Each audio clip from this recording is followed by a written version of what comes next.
Waalaikumsalam warahmatullahi wabarakatuh.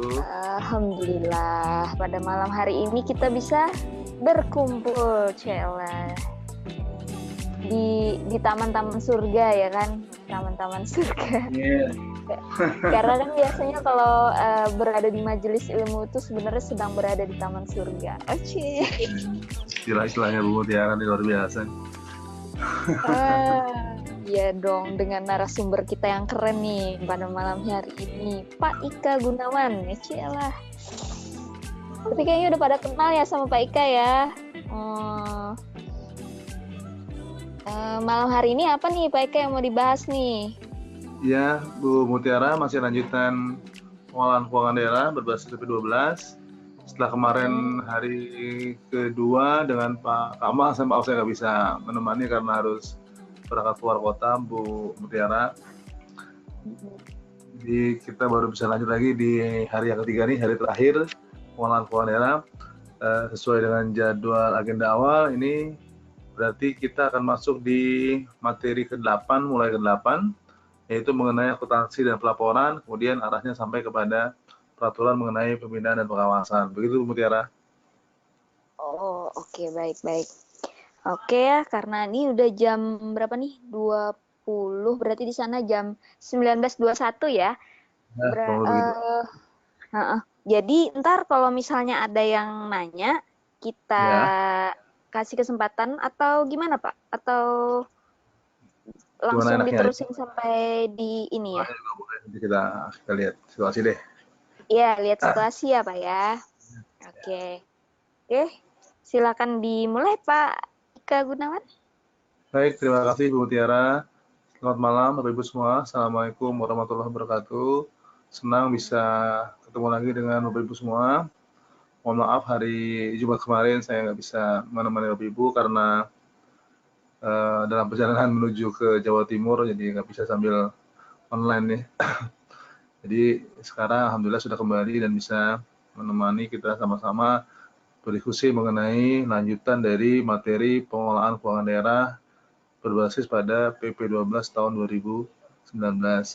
Sesuai dengan agenda yang kita sepakati pada minggu lalu ya, hari Rabu atau Selasa kalau nggak salah, itu kita menyepakati bahwa kita bagi menjadi 3 kali pertemuan. Jadi di hari pertama waktu itu kita sudah membahas mengenai pengertian pengolahan keuangan daerah, pengertian keuangan daerah, kemudian para pelaku keuangan daerah, kemudian gambaran umum daripada APBD gitu ya, hubungan antara keuangan daerah dan APBD. Nah, kemudian hari keduanya itu penyusunan, jadi banyak bicara mengenai jadwal-jadwal ya, jadwal menyusun anggaran RKA, kemudian sampai kepada pelaksanaan, pembayaran, dan seterusnya. Nah, hari ini agenda kita adalah dimulai dari bab 8, yaitu akuntansi dan pelaporan keuangan pemerintahan daerah. Baik, mungkin sebelum lebih lanjut, saya akan sedikit melihat nih, kira-kira Bapak Ibu yang hadir ya. Oke, dilanjut ya. Jadi dalam pengelolaan keuangan daerah, setelah kita bicara perencanaan, penganggaran, kemudian pelaksanaan, penatausahaan, pada akhirnya adalah kita bicara mengenai pencatatan ya. Nah, kalau kita bicara keuangan, maka pencatatannya adalah tentunya secara akuntansi lah ya.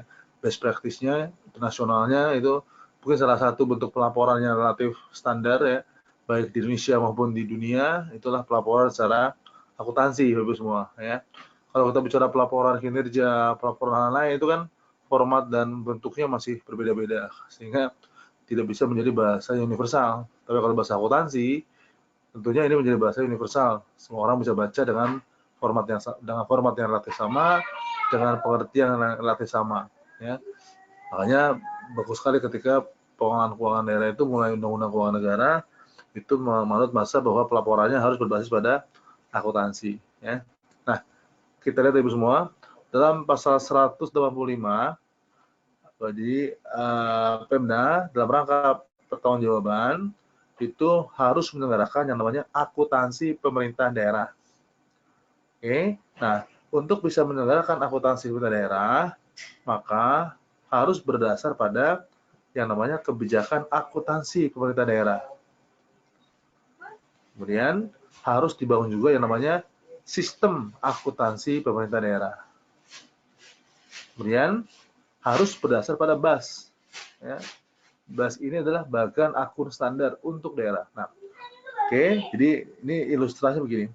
Akuntansi itu baru bisa jalan, ya, itu ketika ada yang namanya standar.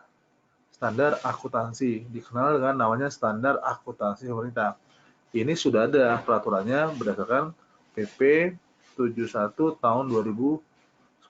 Artinya Permendagri ini hanya Permendagri 12 ini hanya menegaskan saja bahwa akuntansi ini juga berbasis pada SAP PP 71 tahun 2010.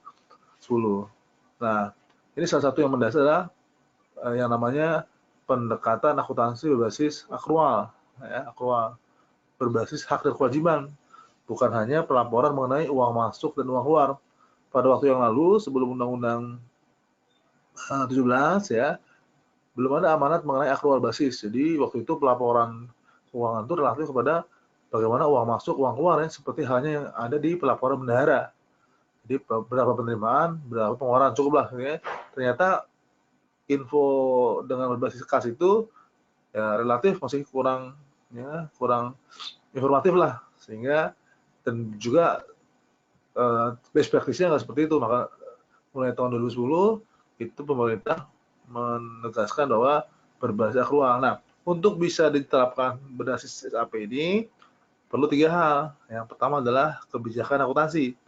Jadi kebijakan akuntansi adalah bukan berarti kebijakan itu adalah sesuatu yang berbeda, artinya di standar itu seringkali ada hal-hal yang nggak diatur, gitu ya, perlu diatur rinci dalam kebijakan akuntansi. Jadi teman-teman di Pemda harus buat namanya kebijakan akuntansi Pemda.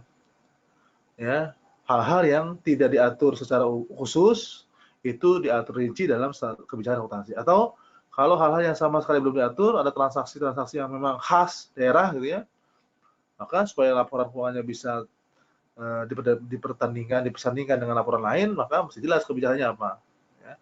Kemudian akuntansi pemerintah daerah harus disusun berdasarkan SAPD, sistem akuntansi pemerintah daerah. Nah, ini bicaranya sistem itu adalah sebenarnya bicara tata cara lah menyusunnya, ya. Artinya bisa berbasis aplikasi, ya, bisa manual basis. Cuma sekarang yang kenal itu beberapa provider, ya. Dari PKP misalnya itu menyediakan namanya SIMDA, ya, sistem informasi keuangan daerah. Di dalamnya ada sistem akuntansi keuangan, ya, ada juga SIMRAL, ya, ada juga e-finance, banyak lah, ada beberapa provider. Dan memang dalam PP 71 atau dalam PP 12 tidak mengharuskan harus menggunakan apa, ya. Yang jelas aplikasi ini atau sistem ini mesti dibangun, ya, berdasarkan apa? Kebijakan dan standar akuntansi, sehingga menghasilkan laporan keuangan, ya, yang sesuai dengan standar. Nah, kemudian ini agak baru adalah BAS, bagan akun standar untuk daerah. Pada masa yang lalu itu ada kesan bahwa bagan akun standar itu diserahkan ke, ya, Pemda masing-masing untuk menyusun kode-kode rekening, ya, sesuaikan dengan kondisi daerah masing-masing. Akhirnya untuk kepentingan kompilasi, konsolidasi bagi nasional agak repot ketika kodenya berbeda-beda. Oleh karena itu, sekarang diarahkan agar bagan akun standar di daerah itu relatif akomodatif untuk kepentingan konsolidasi. Ya. Nah, siapa yang menyediakan akuntansi daerah? Ini ada istilahnya entitas akuntansi, ya, dan entitas pelaporan. Kalau kita bicara di salah satu Pemda, ya, ini misalnya Pemda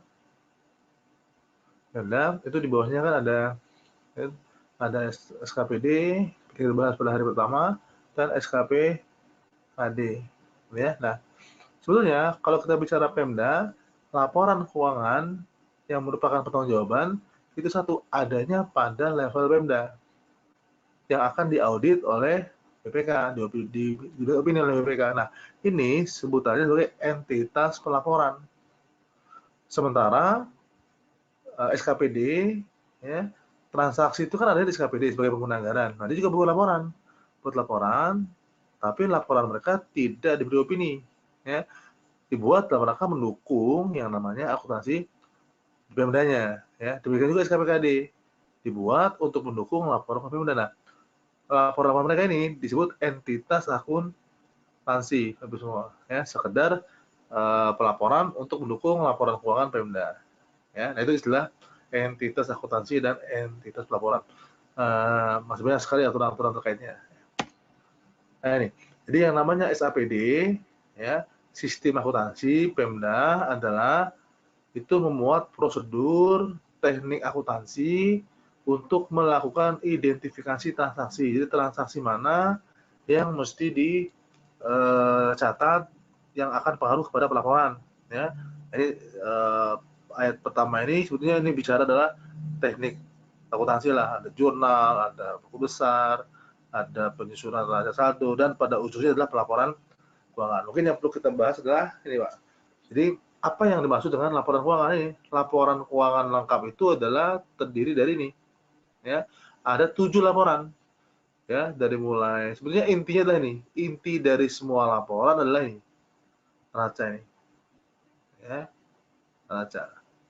Neraca kemudian diperjelas dalam LO, ya, arus kas, dan laporan perubahan ekuitas.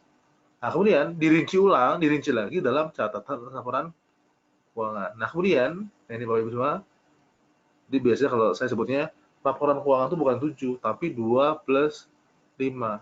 7 juga sih memang, cuma ada beda penekanan di sini ketika disebut 2 plus 5. Jadi 5 itu ini yang murni berbasis akrual.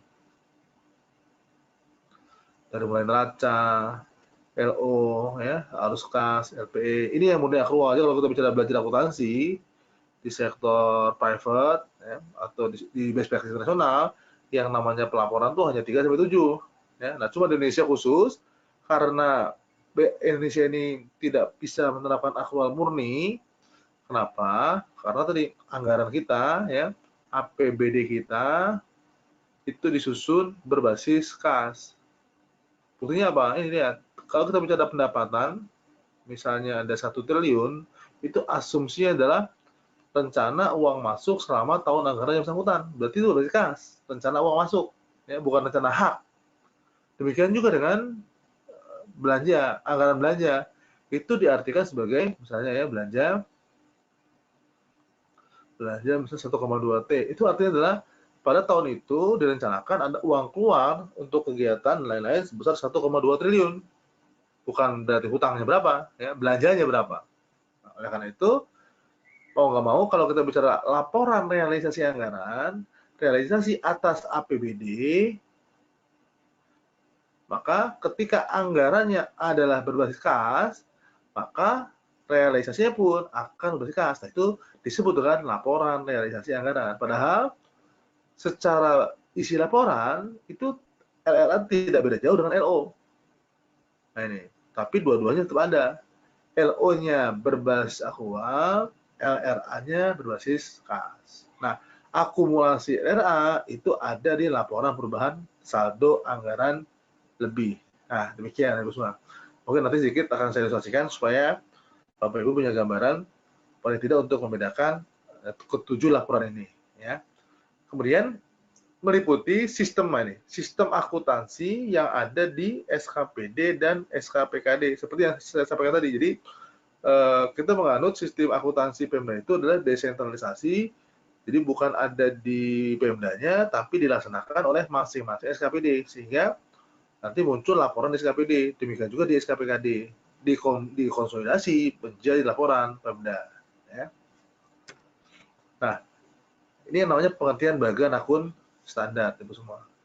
Adalah pedoman dalam melakukan kode-kode.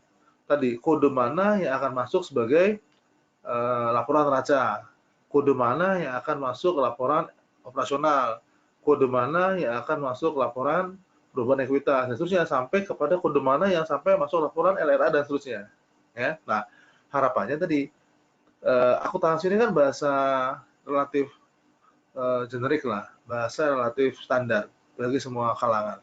Artinya harapannya yang namanya APBD, meskipun dalam konteks otonomi daerah, kita pengen bisa membaca bahwa secara nasional seperti apa. Nah, maka pengennya adalah nih, laporan keuangan lengkap dengan kode akun yang relatif seragam, sehingga apa? Bisa diselaraskan dengan BAS yang ada di APBN, sehingga mengkonsolidasi dan menggabungkannya menjadi lebih mudah. Nah, dibanding setiap orang buat kode-kode, meskipun seperti disampaikan tadi bahwa apapun kodenya, secara standar akuntansi, laporannya harus 7 ini.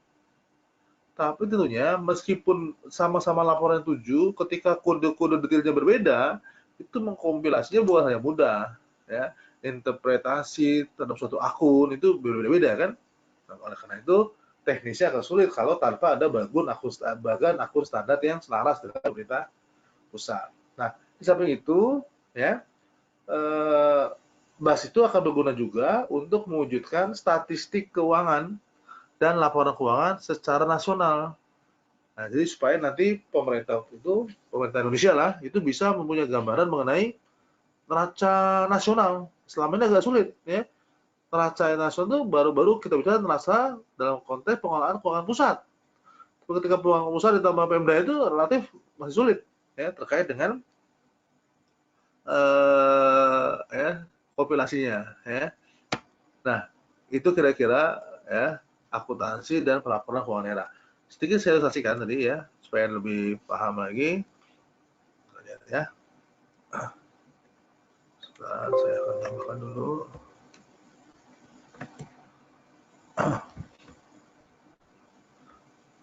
Oke. Atau coba saya pakai tulisan di Excel saja ya, supaya bisa ilustrasikan. Tadi bagaimana laporan, situasi dan lain-lain itulah, sampai kepada BAS-nya ya. Oke. Halo Bu Tia. Pak Hendro. Halo. Apakah terlihat Excel saya, Pak? Terlihat ya? Ada, kelihatan Pak. Ini Zeta, Pak.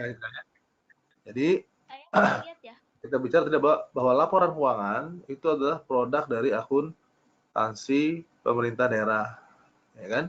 Nah, ini bisa ada ketika ada 3 hal, yaitu kebijakan akuntansi,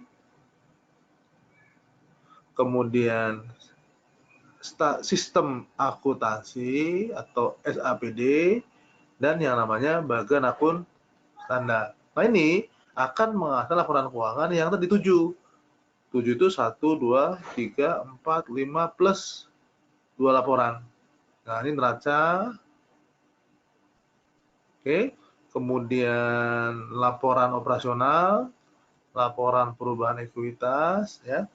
Kemudian laporan arus kas, dan laporan yang namanya catatan atas laporan keuangan. Oke, ditambah 2 laporan lagi berbasis kas, yaitu LRA, laporan realisasi anggaran, dan laporan perubahan sah. Nah, ilustrasi sederhana begini ya semua. Misalnya di satu Pemda, ya, itu yang namanya neraca itu adalah ini. Ya, neraca itu adalah laporan atas posisi keuangan dari suatu entitas, yaitu Pemda. Ya. Isinya apa? Isinya 3 hal. Pertama, aset dan statusnya, yaitu kewajiban dan ekuitas. Nah, begini ya. Di aset Pemda itu satu, misalnya apa? Ada yang namanya aset lancar. Apa itu lancar? Nah, lancar itu adalah aset yang umurnya kurang dari 1 tahun, misalnya gitu ya. Nah, yang lainnya adalah ada 5 aset, 1, 2, 3, 4, dan 5. Lancar, ada investasi jangka panjang, kemudian aset tetap, ya, kemudian dana cadangan, dan terakhir adalah aset lainnya ini. Jadi sebetulnya kalau kita bicara apa sih aset Pemda ini? Aset Pemda itu bukan hanya BMD, ya, tapi meliputi 5 hal nih: lancar, investasi, aset tetap, dan dana cadangan serta selainnya. Nah, ini misalnya nilainya, ya, nilainya anggaplah sampai 1.000 triliun, gitu kan? Nah, ini harus jelas statusnya punya siapa. Ketika punya kewajiban, artinya aset tadi punya orang lain. Misalnya kewajibannya 200 triliun. Nah, berarti ekuitasnya itu yang merupakan sisa dari punya Pemda adalah 800 triliun. Ini logika berpikir laporan neraca, dan inilah arti daripada yang namanya posisi keuangan. Jadi pembaca adalah, oh, Pemda A itu punya aset 1000 triliun, oke, yang dimiliki oleh betul-betul Pemda tadi itu 800 triliun. Karena sisanya adalah cuma dikuasai, tapi pemiliknya adalah orang lain. Nah, gitu ya. Nah, itu konsep utama daripada laporan yaitu neraca. Nah, kemudian bagaimana dengan laporan yang namanya operasional? Nah, ini. Ya, kalau kita lihat ya, operasional itu isinya pendapatan dari APBD dan belanja. Ya, belanja. Nah, cuma kalau dalam LO disebut dengan beban. Pengeluaran diinformasikan ketemunya nanti surplus atau defisit. Nah, sebetulnya itu adalah secara aset pasti akan ada penambahan aset dan pengurangan aset. Statusnya akan menambah dan mengurangi ekuitas. Berarti dengan kata lain, laporan operasional itu adalah memperjelas dari sisi ekuitas. Orang supaya tahu bahwa misalnya tahun lalu 1 Januari XX ya, itu adalah 8 triliun, kemudian 1 tahun itu seperti apa gitu kan, misalnya menjadi 820 triliun, maka 20-nya ini seperti apa? Nah, 20-nya itu adalah dilaporkan dalam bentuk laporan operasional. Rinciannya apa? Rinciannya pasti pendapatan dan beban. Nah, dikumulatifkan lagi menjadi laporan perubahan ekuitas. Maka ekuitas ini ketemulah nanti 800 triliun. Dengan kata lain, lihat hubungannya Ibu semua, berarti ya neraca itu ini ya, neraca tadi kan ada aset, ada kewajiban, ada ekuitas. Nah, di antara ekuitas itu ada laporan namanya LO dan LPE. Nah, seperti tadi sebetulnya laporan-laporan tadi itu sebetulnya saling terkait. Oke, jadi kita sudah paham sekarang beda antara neraca, LO dan LPE. Nah, bagaimana dengan laporan arus kas? Arus kas itu adalah laporan yang melaporkan di sini. Salah satu aset tadi adalah aset lancar. Salah satu aset lancar yang paling adalah kas. Kas daerah, kas di BLU, dan lain-lain lah ya. Nah, itu saldonya itu kan pasti ada mutasi dari saldo awal, ketemu pemasukan, ketemu pengeluaran, sampai ketemu saldo akhir. Nah, mutasi-mutasi itu dilaporkan, ini sudah kas ya. Mutasinya itu adalah laporan arus kas. Nah, jadi ternyata laporan arus kas itu adalah laporan yang merinci mutasi daripada sebagian aset. Oke, Ibu semua. Nah, kemudian bagaimana dengan LA? LRA sebetulnya secara prinsip hampir sama dengan arus kas karena berbasis kas. Hanya beda cara penyajian. Kalau bicara arus kas, ini murni kas. Kas dari manapun mesti dilaporkan. Sementara kalau LRA itu kas yang berasal dari anggaran karena realisasi APBD. Ya, maka penambahannya hanya bicara realisasi APBD. Kalau LRA. Nah, kalau LAK tidak mesti APBD, ya. Uang potongan pajak pun itu menjadi pemasukan yang ada di arus kas. Kalau LRA nggak bisa karena pajak pusat itu bukan pendapatannya anggaran, ya. Nah, ketika bicara uang keluar itu akan menjadi uang keluar yang ada di APBD. Sama, ketemunya adalah surplus dan defisit, mutasi. Ketemu nanti saldo akhir kas juga. Cuma kas yang berdasarkan dari anggaran. Nah, kumulatifnya itu masuk ke laporan perubahan saldo. Jadi, kumulatif saldonya dari tahun ke tahun itu dikumpulkan di laporan perubahan saldo. Jadi, ini sisa uang anggaran itu akan terlihat di laporan ini. Nah, ke semua tadi itu habis semua, kalau ada yang belum jelas, dirinci dalam CALK. Nah, ini konsep tadi ya yang kita bahas pada waktu tadi di PP 12 mengenai jenis laporan, kemudian SAPD dan kebijakan akuntansi.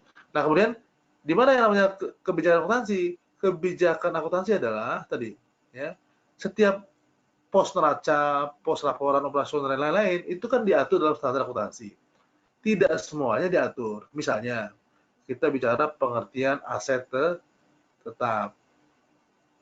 Nanti ada yang namanya nilai kapitalisasi.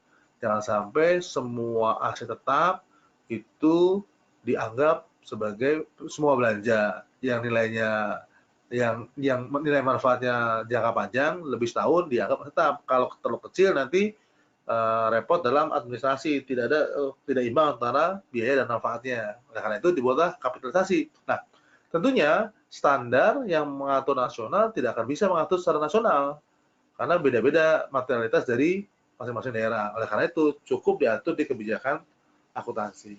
Nah, kemudian bagian akun standar tadi kan. Nah, coba lihat Ibu semua. Sebetulnya bagian akun standar yang diatur sekarang itu relatif mudah. Lihat ya. Lihat nih. Tadi urutannya adalah pertama adalah pasti akan ada akun-akun yang namanya aset. Ya, setiap aset akunnya pasti kepala satu sekian. Oke. Kemudian yang namanya kewajiban itu pasti ya akunnya 2. Kemudian yang namanya ekuitas itu akunnya 3.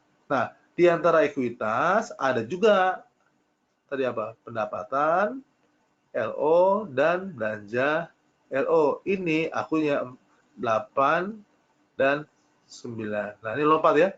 Ternyata neraca itu hasil dari urutan ya 1, 2, 3, 4, 5, 6, 7, 8, 9 nih Pak. Jadi kalau kita bicara bahas kode rekening itu ada 9 kode akun. Akun pertama adalah aset, akun kedua adalah kewajiban, akun ketiga adalah ekuitas ditambah ini pendapatan LO dan belanja beban LO. Nah, kesemuanya adalah masuk sebagai neraca. Nah, lihat sementara ini ya 4 dan 7 itu ada akun kan, nggak mungkin lompat kan. Nah, ini akun-akun ini untuk yang berbasis kas, yaitu yang di LRA. Jadi 4 itu adalah pendapatan juga, tapi bukan LO, pendapatan LRA yang berbasis kas. 5 itu bukan beban, tapi belanja. Makanya inilah muncul kode 5 kan, kode 4 di APBD. Ya, pendapatan pajak daerah itu pasti kode 4 kode rekeningnya. Belanja pegawai 51, belanja Barjas 52 gitu kan. Belanja modal misalnya 53. Jadi kata-kata 55 itu awalnya adalah dari urutan ini, urutan kode rekening ya dalam BAS. Nah, 6-nya adalah pembiayaan. Terakhir 7-nya adalah transfer. Nah, inilah kode rekening BAS-nya itu. Nah, bayangkan kalau ini tidak diatur ya, rinciannya apalagi nggak diatur, ini akan diatur lagi rincian dan banyak sekali ya. Nah, itu harapannya apa? Dengan kode rekening yang sudah diatur begini, maka konsolidasi antara Pemda sampai ketemu nasional menjadi lebih mudah itu semua. Nah, kira-kira begitulah ilustrasi mengenai akuntansi dan pelaporan keuangan di Pemda ya. Oke, kita lanjutkan. Mudah-mudahan paham ya. Nah, kemudian setelah kita paham tadi, Pak, ini ya, bahkan standar APD, kemudian kebijakan ya. Nah, sekarang kita masuk kepada penyusunan rancangan pertanggungjawaban. Nah, akuntansi tadi kan sebagai bagian daripada aspek laporan keuangannya. Pada akhirnya adalah itu berupa pertanggungjawaban atas APBD. APBD yang operasionalnya dalam bentuk laporan realisasi, kemudian kumulatifnya itu pada neraca. Kita bahas dulu ini ya. Oke, terlihat alur daripada laporan keuangan Pemda. Alurnya ya. Nah, tadi secara akuntansi hasilnya adalah laporan keuangan di masing-masing SKPD dan SKPKD tadi. Nah, itu harapannya SKPD masing-masing dinas itu paling lambat 2 bulan setelah tahun berakhir. Berarti Februari itu kalau laporan keuangan SKPD harus sudah terbit untuk dikompilasi di laporan keuangan Pemda. Nah, jadi laporan keuangan Pemda itu paling lambat 3 bulan. Jadi kompilasi diberi waktu 1 bulan. Nah, kemudian ditandatangani kepala daerah untuk nanti diaudit oleh BPK, diberi opini. Ya. Tapi sebelumnya disampaikan dulu ke APIP, ke inspektorat untuk direview. Baru kemudian hasil reviewnya, kepala daerah yakin bahwa laporan keuangannya itu angka-angkanya sudah baik, maka BPK kemudian mengaudit laporan keuangan tadi, yang pada tujuannya adalah memberikan opini. Nah, BPK kemudian temuan-temuannya, kesalahan-kesalahan angka, ketidakwajaran dan lain itu kepala daerah ya diberi saran, tanggapan dan lain-lain. Nah, ketika menurut BPK tidak ada salah saji yang material, maka muncullah opini, dari mulai opini paling bagus yang namanya WTP, ya, kemudian WDP, bisa juga tidak wajar, bisa juga disclaimer, tidak memberikan pendapat. Nah, harapannya Pemda itu kalau laporan keuangannya sudah wajar, maka BPK akan memberikan wajar tanpa pengecualian. Nah, kalau kita lihat dari prosesnya yang lumayan panjang tadi, gitu, sebetulnya laporan keuangan tadi ini kan hasil dari akuntansi. Akuntansi hasil dari transaksi. Jadi laporan keuangan tidak akan benar kalau akuntansinya nggak benar. Akuntansinya tadi dari mulai kebijakan, sistem, dan BAS. Nah, ini relatif stabil lah, sudah sistemnya, entah SIMDA, entah SIMRA, dan lain-lain. Nah, biasanya dari mulai transaksi sampai dengan akuntansi atau kebenaran transaksinya, ini yang sering menjadi masalah. Ya, artinya berarti kalau mau laporan keuangannya bagus, otomatis akuntansinya pun harus bagus, pencatatan dan lain-lain, transaksinya pun harus bagus. Seperti yang kita bahas kemarin, bagaimana anggaran, revisinya, segala macam itu harus bagus. Ya. Oke. Kemudian setelah disusun seperti tadi, diterbitkan oleh kepala daerah, maka ada proses evaluasi pertanggungjawaban pelaksanaan APBD. Kalau provinsi ya, itu penjabaran ya, dan evaluasi perda pertanggungjawaban pelaksanaan APBD dan pergub tentang penjabarannya. Jadi kalau tadi APBD itu ada dua kan, ada perda APBD, ada pergub penjabaran APBD kalau provinsi ya. Nah, kalau pertanggungjawabannya adalah sama. Pertanggungjawaban adalah perda pertanggungjawaban provinsi APBD dan pergub penjabarannya. Artinya apa yang disusun waktu itu dipertanggungjawabkan. Nah, berarti bagaimana alurnya ya. Jadi ranperda pelaksanaan dan pertanggungjawaban itu disampaikan ke DPRD. Oke, dibahas paling lama 1 bulan. Oke ya. Kemudian DPRD bisa setuju, bisa juga tidak. Kalau kita bahas setuju, maka penyampaian ranperda ya maksimal 3 hari kepada Mendagri untuk dievaluasi. Kalau dianggap Mendagri sesuai undang-undang, maka muncullah perda atau pergub yang menetapkan, berarti pertanggungjawaban APBD dan penjabarannya oke, nggak ada masalah. Nah, baru kita lihat hasil evaluasi gubernur bisa juga ada temuan-temuan tidak sesuai undang-undang, misalnya substansi secara substansi, transaksi dan lain-lain lah. Nah, itu oleh gubernur agar disempurnakan dengan maksimal 7 hari. Nah, kalau sudah, baru kemudian ditetapkan menjadi perda atau pergub pertanggungjawaban. Nah, kalau tidak disempurnakan, nah ini baru nih, ini substansi baru yang selama ini tidak ada. Sehingga tidak ada sanksinya. Artinya laporan keuangan salah pun nggak apa-apa, toh tahun depannya tetap aja uangnya juga akan cair. Nah, maka Mendagri sebagai punishment ya, punishment masalah pelaporan pertanggungjawaban yang tidak diterima oleh Mendagri, itu Mendagri mengusulkan ke Menteri Keuangan sebagai penguasa keuangan di pusat untuk menunda bahkan memotong dana transfer. Nah, ini hal yang barunya nih, ada di pasal 195. Jadi ada semacam semacam tekanan lah ya supaya bisa menyusun laporan keuangan sesuai dengan undang-undang ya. Nah, baru kemudian kita lihat yang bagaimana kalau yang tidak setuju ya DPRD-nya. Kalau DPRD nggak setuju, maka membuat rancangan pergub. untuk diminta pengesahan, ya.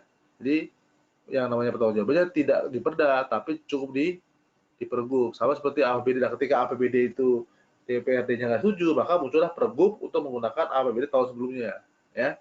Nah, demikian Ibu semua, itu proses evaluasi pertanggungjawaban dan perdanya yang ada di gubernur, ya. Nah, kalau di kabupaten kota dan di wali kota itu hampir sama, hanya bedanya ini Mendagri itu dibuat dulu di provinsi sebelumnya evaluasinya, ya. Lihat nih. Pertama akan ada ranperda APBD yang dibuat hasil daripada laporan dan lain-lain, ya. Kemudian dibahas DPRD, bisa setuju bisa tidak setuju, ya. Maka jadilah ranperda APBD, ya, dan ranperbub lah, ya. Walgub lah, karena bicara wali kota kan. Oke, kemudian yang evaluasi itu adalah gubernur, ya. Jadi bedanya adalah di situ, ya. Nah, demikian Ibu semua. Jadi setelah tadi di awal bab 8 itu mengenai akuntansinya, nah kemudian di bab 9 mengenai akuntansi tadi menjadi bagian dari rancangan pertanggungjawaban pelaksanaan APBD, ya. Baik, jadi dengan begitu kita sudah paham masalah pertanggungjawaban, ya, dari mulai akuntansinya sampai rancangan perdanya, rancangan penjabarannya dibahas oleh DPRD, bahkan sampai dievaluasi oleh kalau provinsi oleh gubernur, sementara oleh kabupaten kota oleh gubernur, ya. Bahkan diberi substansi yang berupa sanksi kalau sampai hasil evaluasinya tidak memadai, ada pelanggaran-pelanggaran, maka diberi sanksi untuk penundaan atau, ya, bahkan pemotongan pencairan dana transfer. Baik, demikian Ibu semua. Nah, kemudian setelah bicara pertanggungjawaban, terkesan selesai kan keuangan daerah, nah, ternyata belum, masih ada bab-bab lain. Karena tadi ingat di materi kita hari pertama bahwa keuangan daerah itu luas, bukan hanya bicara uang daerah, bukan hanya bicara APBD, bahkan termasuk kekayaan-kekayaan lain yang non tadi kan. Kalau kita bicara utang negara tuh, kita bicara neraca tadi kan, neraca nih, ya nggak? Sebelah kiri itu kan uangnya, uang daerah itu mekanismenya adalah APBD, itu dibahas panjang lebar, ya, dari mulai perencanaan sampai pada pertanggungjawaban. Nah, sementara yang lainnya non uang, ada piutang, ya, ada persediaan, ada aset tetap, ada investasi, dan lain-lain. Ini semua masuk sebagai pengertian aset atau kekayaan non uang lah, gitu ya. Kemudian tadi sebelah kanannya adalah sebelah atas sebelum bicara ekuitas yang ini ada utang kan, utang, baru kemudian ekuitas. Nah, ini semua juga itu bagian keuangan daerah, maka perlu diatur. Di bab 10 mengatur kekayaan daerah dan utang daerah. Kita akan lihat saja bagaimana cara mengatur dan yang kekayaan lainnya dan utang daerah. Pertama kita lihat piutang. Seperti sampaikan tadi Bapak Ibu semua bahwa salah satu bentuk aset adalah aset lancar. Di antaranya adalah kas dan di antaranya adalah piutang. Nah, piutang itu kan tagihan, ya. Nah, kita lihat nih. Jadi, setiap pejabat yang diberi kuasa untuk mengolah pendapatan, belanja, dan kekayaan daerah wajib mengusahakan agar setiap piutang daerah diselesaikan seluruhnya dengan tepat waktu. Jadi yang mengolah pendapatan seperti misalnya DPKA, Dispenda lah, gitu ya. Yang mengolah kekayaan misalnya bagian aset. Nah, di sana ada potensi-potensi pendapatan tagihan kepada pihak lain. Nah, pejabat-pejabat tadi wajib, ya, mengusahakan supaya tidak ada piutang yang macet, bisa dibayar, diselesaikan secara tepat waktu, ya. Oke. Kemudian Pemda punya hak mendahului. Apa artinya? Misalnya yang berpiutang itu bangkrut, ya, maka urutan, ya, likuidasi daripada aset-aset yang berhutang kepada pihak lain itu negara adalah punya hak mendahului. Jadi bayar dulu utang negara baru ke yang lain, ya. Nah, kemudian piutang daerah apabila tidak dapat diselesaikan dengan tepat waktu, mestinya ada mekanisme denda dan lain-lain. Tapi di Permendagri nggak diatur detail karena ada diatur lain, ya. Artinya diselesaikan sesuai dengan ketentuan peraturan perundang-undangan. Kemudian penyelesaian piutang daerah yang mengakibatkan masalah perdata. Artinya kita punya urusan yang kemudian menjadi perdata dengan pihak lain ya sebagai subjek hukum. Dapat dilakukan melalui perdamaian. Harapannya ya sudahlah, tidak perlu sampai ke pidana, tapi berdamai saja untuk menyelesaikan kewajiban yang berutang kepada negara. Kecuali ya piutang daerah yang caranya mesti sesuai peraturan perundang-undangan. Misalnya apa? Ada tuntutan ganti rugi, ya, tuntutan pidana dan lain-lain lah. Kemudian juga ditegaskan di pasal berikutnya, piutang itu juga bisa hilang. Artinya bukan berarti piutang negara selamanya kalau nggak dibayar tercantum dalam laporan, ya. Piutang daerah itu bisa dihapuskan, bisa secara mutlak, bisa secara bersyarat. Apa artinya? Kalau mutlak berarti memang antara hak tagih, ya, dan kemudian pencatatan dua-duanya dihilangkan. Ini nggak mungkin ditagih, misalnya apa? Orang yang bersangkutan, pihak yang bersangkutan sudah nggak ada lagi, kemudian sudah ya kaya juga udah nggak mungkin ditagih. Artinya tidak mungkin di negara tidak mungkin memperoleh haknya lah, ya. Secara peraturan itu namanya penghapusan secara mutlak, atau bisa juga penghapusan secara bersyarat dari pukulan. Jadi masih mungkin ada hak tagih, gitu, tapi kita ekstra akuntabelkan. Jadi dihapuskan dulu dari neraca supaya nggak ngotor-ngotorin neraca, tapi kemudian tetap ditagih ya secara ekstra akuntabel. Oke. Nah, nanti ada aturan lain terkait dengan bagaimana mengatur piutang negara ya. Oke. Nah, kemudian investasi seperti saya sampaikan tadi kan, salah satu bentuk aset di samping aset lancar piutang juga adalah investasi daerah. Nah, nih, pemerintah daerah mestinya juga sudah mesti berpikir sebagai ya manajer investasi. Karena kita bicara aset daerah itu kan banyak sekali, bukan hanya uang yang akan dipakai untuk pelayanan publik ya. Ada aset-aset lain tadi itu, maka investasi itu dalam rangka memperoleh manfaat ekonomi, manfaat sosial dan lain-lain. Ya, tapi memang nanti aturan-aturannya tidak diatur rinci di Undang-Undang Keuangan Negara ini, di PP ini ya, diatur di peraturan lain. Kemudian juga masalah BMD ya nih. BMD itu apa? BMD itu bicara 3 hal dari aset ya. Bicara persediaan itu masuk sebagai aset lancar, bicara aset tetap yang kita bicara dari mulai tanah, peralatan mesin ya, sampai pada aset tetap lainnya dan KDP. Demikian juga aset-aset lainnya, misalnya aset tak berwujud. Nah, ini diatur di pengolahan barang milik daerah ya. Itu juga diatur lebih rinci pada aturan-aturan lain lah. Tapi itu juga bagian keuangan daerah, maka perlu dibuatkan payungnya lah di pasal 203 ya. Nah, jadi secara umum ya, kira-kira aset daerah yang non uang, non adalah tadi kan dari mulai piutang ya, kemudian investasi dan barang milik daerah lah. Nah, kemudian demikian juga utang daerah. Kepala daerah wajib melakukan pengelolaan utang. Ya, tadi kan ketika kita besar pasak daripada tiang, pendapatannya kurang dibanding belanjanya, otomatis kita akan masuk ke pembiayaan. Dan komponen utama pembiayaan adalah utang, ya, pinjaman daerah. Oke, nah, maka kepala daerah dapat melakukan pengolahan utang dan melakukan pinjaman daerah sesuai dengan peraturan perundang-undangan. Banyak aturannya itu ya. Terutama masalah kapasitas fiskal. Jadi nggak boleh juga Pemda jor-joran utang ya kepada pihak apalagi ke luar negeri tanpa ada koordinasi, tanpa ada hitung-hitungan yang benar, karena utang itu tentunya akan menjadi ya kesulitan, bunga dan lain-lain. Maka itu ada salah-salah ketatnya bagaimana supaya Pemda bisa berutang ya. Ada menghitung namanya DSCR ya, debt service ratio, ada yang menghitung cost fiskal dan lain-lain lah. Intinya adalah sama seperti kita berutang ke bank lah. Tidak akan bisa berutang kalau kita tidak bisa bayar. Bayar dari mana?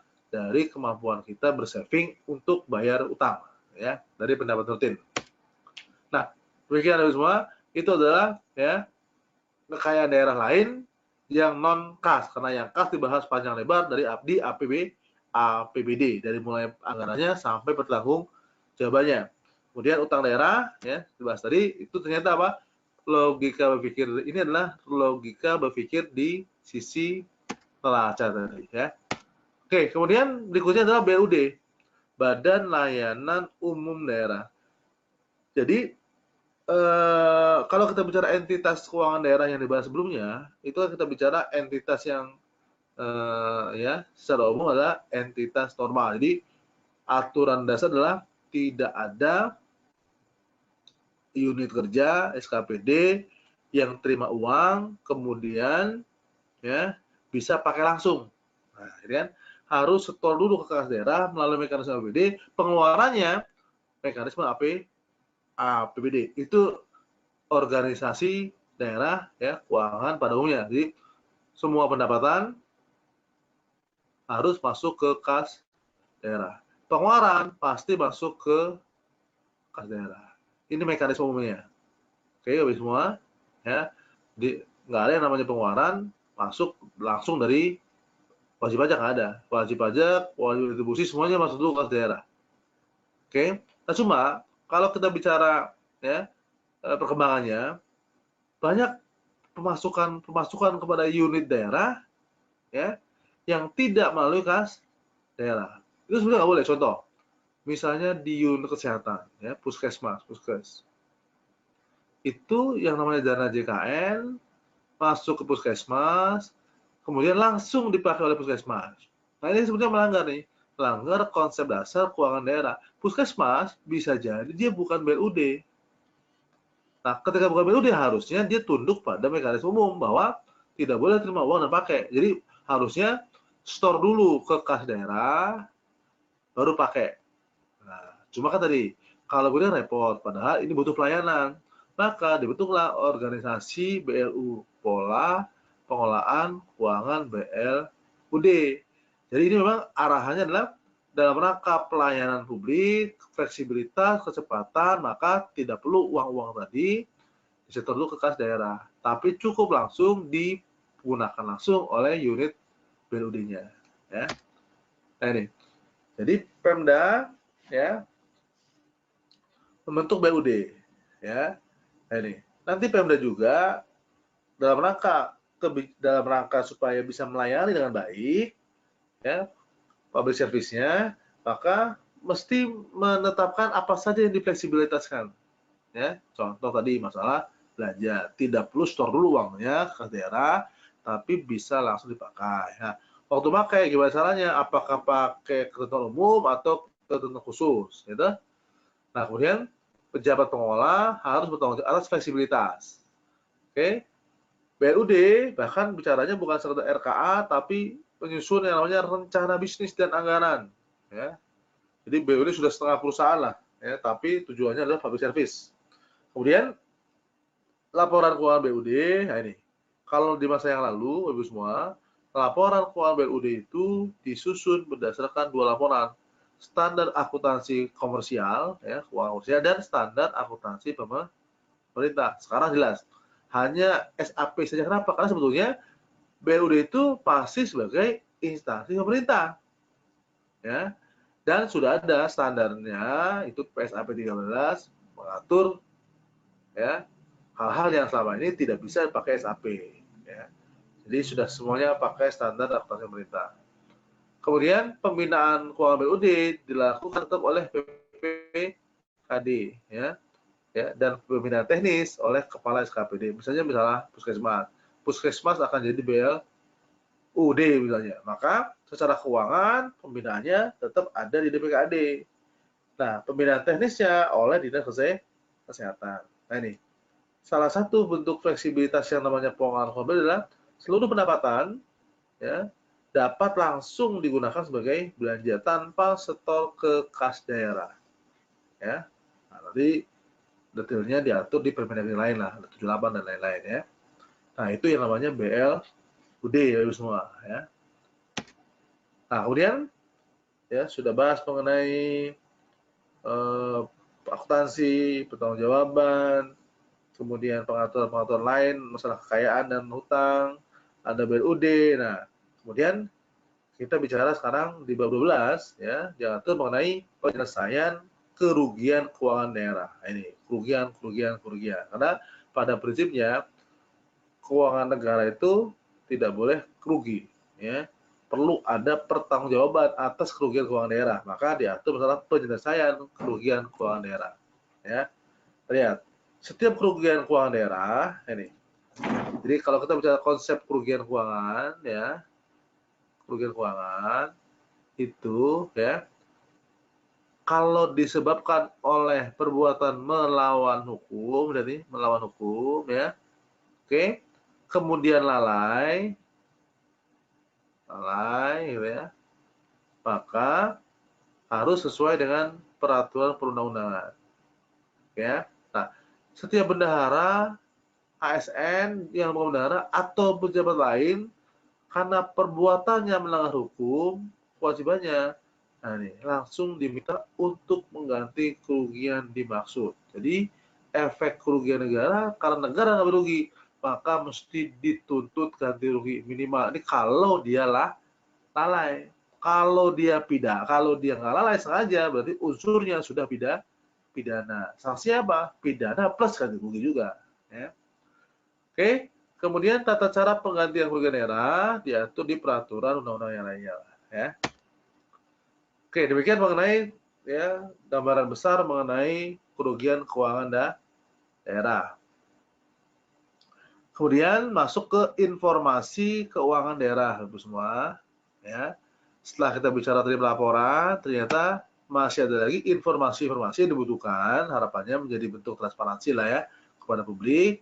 Informasi keuangan daerah, gitu ya, itu yang mungkin tidak bisa dengan mudah dibaca pada laporan ya, maka harus disajikan supaya masyarakat bisa lebih mudah mengakses. Jadi ya, pemerintah daerah wajib menyediakan info mengenai keuangan daerah dan diumumkan kepada masyarakat. Jadi masyarakat nggak usah susah cari mengenai laporan keuangan, neraca Pemda, gitu kan? Jadi udah nggak zaman lagi rahasia itu. Ya, dalam konsep good governance, transparansi dan lain-lain, maka Pemda mesti menyediakan sarana bagi masyarakat untuk bisa akses informasi keuangan daerah. Nah, apa saja info keuangan daerah ya? Dari mulai anggaran, bagus semua. Dari mulai anggaran, usul LK dan lain-lain itu kan, sampai dilaksanakan, sampai laporan, itu minimal adalah info yang mesti diumumkan dan aksesibel oleh masyarakat. Jadi sebetulnya jiwa daripada pengelola keuangan daerah itu adalah jiwa yang supaya lebih transparan. Semakin transparan tentunya semakin banyak yang mengawasi kan, ya. Nah, terlihat ya, info keuangan daerah digunakan untuk apa? Membantu kepala daerah dalam menyusun anggaran dan keuangan daerah. Membantu kepala daerah merumuskan kebijakan keuangan daerah. Itu membantu kepala daerah dalam melakukan evaluasi kinerja. Ya. Menyediakan statistik keuangan daerah. Mendukung keterbukaan, transparansi. Mendukung sistem informasi keuangan daerah. Oke? Melakukan evaluasi keuangan. Jadi info keuangan daerah ini akan digunakan oleh banyak hal.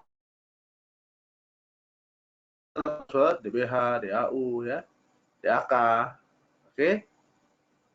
Itu terlihat pembinaannya DBH itu kan akan digunakan untuk urusan pemerintah, ya, daerah. Kemudian DAK urusan pemerintah terutama publik. Kemudian DAU adalah urusan pemerintah kegiatan khusus. Nah, itu dilakukanlah supervisi, pemantauan, dan evaluasi atas penggunaan daripada dana tadi. Jangan sampai penggunaannya tidak sesuai dengan tujuan awalnya. Jadi DBH untuk urusan prioritas daerah, DAK untuk public service terutama kan. Kemudian DAO itu kegiatan khusus yang menjadi prioritas nasional. Itu dilakukanlah supervisi, pemantauan, dan evaluasi. Ya. Nah, kemudian yang namanya sistem pemerintah berbasis elektronik dalam bidang pengelolaan keuangan daerah. Jadi harapannya ke depan itu ya pengelolaan keuangan bukan lagi berbasis manual, tapi harapannya sudah berbasis elektronik. Ya, dalam rangka mendukung istilahnya itu ya, pemerintah daerah wajib menerapkan sistem pemerintahan berbasis elektronik di bidang pengelolaan keuangan daerah. Ya, meliputi apa? Satu, terintegrasi meliputi dari mulai nyusun program, terintegrasi nyusun RKA, terintegrasi nyusun anggaran, terintegrasi dengan pengelolaan pendapatan, penatausahaan, akuntansi sampai pada pengadaan barjas. Ya. Itu luar biasa tuh. Kalau sudah terintegrasi, itu pertanggungjawaban, pelaksanaan, penatausahaan itu lebih mudah kan? Ya. Dalam rangka e-government lah, ya, dalam rangka e-government, ya. Jadi penerapan e-government ini di bidang keuangan daerah dapat dilakukan bertahap dengan kondisi disesuaikan dengan kapasitas masing-masing. Tapi ada paling lambatnya 3 tahun setelah dikeluarkannya aturan ini. Nah, itu tantangannya seperti itu nih, ya. Gimana caranya di Pemda masing-masing minimal 3 tahun lagi itu antara nyusun program, Restra Reja, nyambung dengan nyusun RKA, nyambung dengan nyusun ya RKA-nya, RUP-nya, nyambung dengan mekanisme pendapatan, SIM pendapatan, nyambung dengan pembayaran ya, sistem SP2 dan lain-lain, nyambung dengan pelaporan, bahkan nyambung dengan pengadaan barjas. Ini ya tantangan sebetulnya bagi organisasi-organisasi terkait, ya kan? Di program itu kan Bapeda misalnya kan, ya Renja Bapeda, anggaran mungkin di TAPD, itu kan di bagian anggaran di TBKD, pendapatan di Spenda, ya peratausahaan di masing-masing SKPD, akuntansi pelaporan di masing SKPD, BPJ ya, LKPP dan lain-lain lah. Sistemnya kan banyak menyangkut banyak instansi lah, ya. Duduk bareng lah antara BKP mungkin ya, antara LKPP, antara Kemenq, ya, kemudian bina bangdanya Kemendagri ya. Nah, itu namanya e-government-nya pengelolaan keuangan daerah, ya. Terakhir, bab 12 adalah ketentuan penutup dari materi terakhir dalam rangkaian materi sesuai dengan Perpres 12 pengelolaan keuangan daerah. Jadi sebelum PP 12 yang berlaku adalah PP 58. Oke. Jadi PP 58 ini dinyatakan dicabut dan tidak berlaku. Berarti apa artinya? PP 12 itu bukan merubah tapi mengganti total. Semua isi PP 12 itu menggantikan PP 58 dan dinyatakan tidak berlaku. Oke. Nah, 3 masalah ini. Banyak peraturan-peraturan di bawah PP kan, ada Perpres, ya, ada Permendagri dan lain-lain. Nah itu, ya, itu sebelum tahun 2012 ada Permendagri 13. Ini, jadi peraturan-peraturan pelaksanaan yang sudah ada itu tetap berlaku sepanjang tidak bertentangan. Nah, jadi kalau kita bicara Permendagri 13, berlaku nggak? Berlaku sepanjang tidak bertentangan dengan PP 12. Kemudian PP mengenai BMD, PP 9 ya, berlaku sepanjang tidak bertentangan. Ya. Harapannya peraturan pelaksanaan PP ini, Permendagri baru dan lain-lain, harus terbit 2 tahun sejak peraturan ini diundangkan. Berarti paling lambat 2020 ya, 21 lah. Sudah banyak Permendagri baru, ya. Nah, demikian Ibu semua rangkaian ya isi daripada Permendagri 12 2000 mengenai pengelolaan keuangan daerah. Jadi sudah bahas panjang lebar dari mulai bab 1 sampai bab terakhir mengenai penutupan. Baik, silakan Ibu semua, barangkali ada hal-hal yang perlu kita diskusikan ya. Harapannya dengan diskusi kita selama 3 kali pertemuan, ada pencerahan, ada hal-hal baru yang bisa diimplementasikan dalam pengelolaan keuangan di daerah masing-masing. Silakan Bu Mutiara. Halo? Bu Mutiara? Halo. Ya. Iya. Barangkali ada Pak, nih ada yang bertanya nih, Pak. Silakan Bu Mutiara. Dari Pak Ilviendri.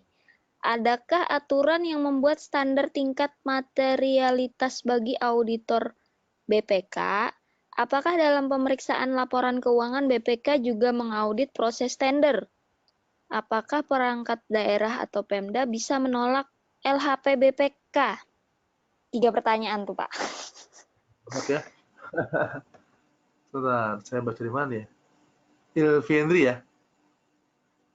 Iya, Oke, yang betul, pertama, Pak. apakah sistem keuangan sudah terintegrasi dengan aplikasi sirup setiap saat atau setelah DPA diposting? Baik, Pak Elvindi, memang sekarang itu masih diupayakan antara LKPP dengan BPKP untuk mensinkronkan antara aplikasi sirup dengan aplikasi penganggaran yang ada di Simda Penganggaran. Ya, harapannya tadi dalam rangka supaya e-government pengelolaan keuangan tercapai dalam waktu 2 tahun ya. Jadi dipantau terus Pak Effendi ya.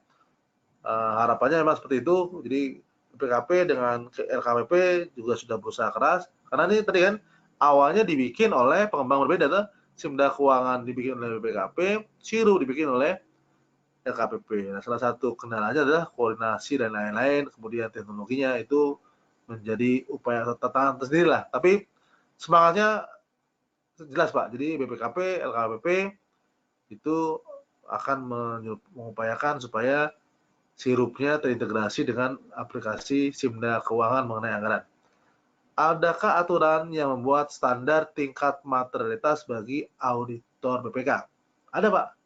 Jadi BPK itu tunduk kepada SPKN, standar pemeriksaan keuangan negara versi BPK. Ya, jadi ketika dia menilai apakah suatu masalah itu material dibandingkan dengan populasi, apakah pengaruh kepada opini, itu tentu pakai pertimbangan materialitas. Ya, BPK juga mengaudit proses tender. Jadi kalau kita bicara laporan keuangan, kan Pak, yang dicek oleh BPK kan kewajaran angka-angka yang ada di laporan keuangan. Nah, apapun akan dicek kalau relevan terhadap kewajaran angka.